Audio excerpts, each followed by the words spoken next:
समझते क्या हो अपने आप को? मैं तुम्हारी माँ की नौकरानी नहीं हूँ। अरे मैंने कब कहा कि तुम नौकरानी हो, और उन्होंने कब तुम्हें नौकरानी समझा?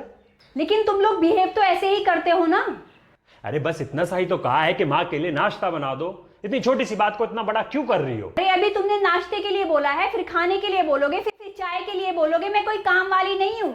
अरे मैंने कब कहा कि तुम काम वाली हो? अरे कहना क्या है इसमें, साफ दिखाई देता है। आज तुम्हें नाश्ते के लिए बोला है, कल कपड़े के लिए बोलोगे, फिर झाड़ू पोछा। अरे पर ये सब कब बोला? बोलने की जरूरत नहीं है, तुम्हारी हरकतें ही बता देती हैं कि ये होने वाला है। एक वो तुम्हारी माँ, मेरी शादी तुम्हारे साथ हुई है, तुम्हारी माँ के साथ हुई है।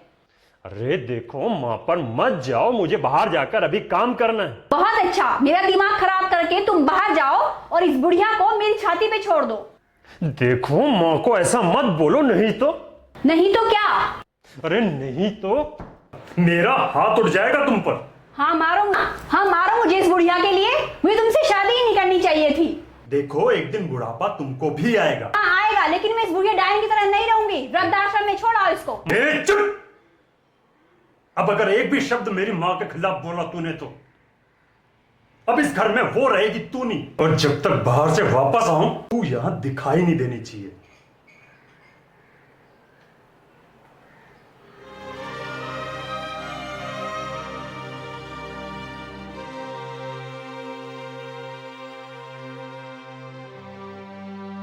अरे रिया बेटा का फोन।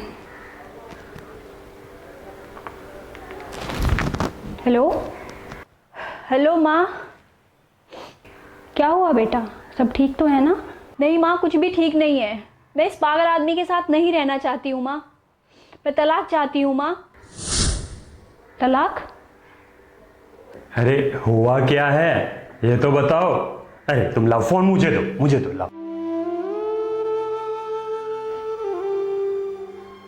हाँ रिया बेटा, क्या हुआ बेटा? पापा राहुल मुझे धमकी देकर गया है कि मैं शाम तक यहाँ से चली जाऊं, वरना वो मुझे जान से मार देगा।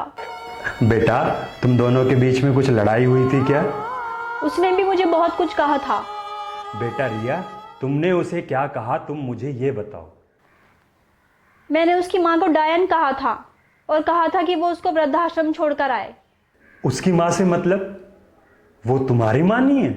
वो बुढ़िया कभी मेरी माँ नहीं हो सकती। रिया ये क्या बोल रही हो तुम? तुम्हारा दिमाग तो ठिकाने है? हमारी परवरिश में इतनी कमी कैसे रह गई रेणुका, जो इसने रिश्तों में भेद करना सीख लिया? मुझे यकीन नहीं हो रहा रेणुका, ये वही बच्ची है जो अपनी माँ की एक कहार सुनकर पूरा घर सर पर उठा लेती थी। रेणुका बेटा, तुम्हारी माँ। हेलो पापा, क्या हुआ माँ को? बोलिए ना पापा, क्या हुआ माँ को? बोलिए ना। हेलो पापा, माँ ठीक तो है ना? आप बोल क्यों नहीं रहे हैं? हेलो हेलो पापा, माँ ठीक तो है ना? आप बोल क्यों नहीं रहे? तुम्हारी माँ बिल्कुल ठीक है बेटा, मैं तुम्हारे साथ मजाक कर रहा था। पापा आप माँ को लेकर ऐसा मजाक कैसे कर सकते हो? वो भी तब जब मैं ऑलरेडी बहुत परेशान हूँ। क्यों? मैंने तुम्हारी माँ को लेकर मजाक किया और तुम इतनी बेचैन हो गई? तो फिर सोचो उस राहुल को कितना बुरा लगा होगा जब तुमने उसकी माँ को बुढ़िया और डायन कहा होगा। बेटा ये तो उसकी शराफत है कि उसने तुम पर हाथ नहीं उठाया। जिस पर तुम अपना हक जता रही हो ना, उसको पैदा करने वाली वही माँ है जिसको तुम बुढ़िया और डायन कह रही हो। अगर कल तुम्हारे साथ तुम्हारे बच्चे भी इसी तरह व्यवहार करें तो किस्मत को गाली मत देना, क्योंकि हम जो बोते हैं ना वही काटते हैं। जा बेटा, कर्मों के बीज को नेकी की राह पर बो दे। भगवान ने चाहा तो सब ठीक हो जाएगा। एक बात और, फर्क सिर्फ नजरिए का होता है, आंखें वही रहती है। मैं उम्मीद करता हूं बेटा, मैं जो कुछ समझाना चाहता हूं तुम्हें, तुम समझ गई हो।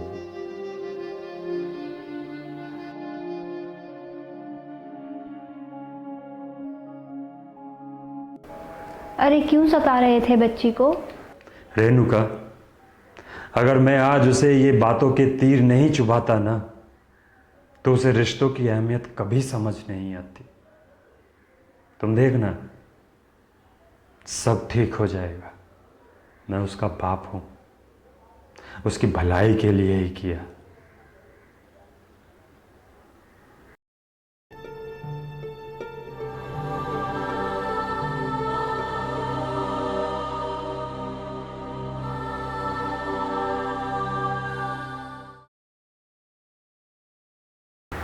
माँ अभी सोई हैं। मुझे माफ़ करना राहुल, मैंने आपके साथ और माँ के साथ बहुत बुरा बर्ताव किया। हाँ, मैं भी कुछ ज़्यादा ही बोल गया था सुबह गुस्से में। I am sorry. लेकिन एक बात समझ में नहीं आई है कि तुम मेरी माँ की सेवा कैसे कर रही थी। तुम्हारी माँ नहीं, हमारी माँ। आज से वो मेरी भी माँ है। खून पिलाकर खड़ा किया था, कोख में तुझको बड़ा किया। निकाली गई बाहर घर से वो बूढ़ी जिस रोज हो गई। ताउम्र ढोती रही कांधों पर जिनको, माँ उनके लिए आज बोझ हो गई। गीले में खुश होकर सूखे में तुझे सुलाया था। लगी मुझे पहले आकर जो पत्थर तुझ तक आया था। निकाल कर उसे बाहर घर से कहता है मौज हो गई। ताउम्र ढोती रही कांधों पर जिनको, माँ उनके लिए आज बोझ हो गई।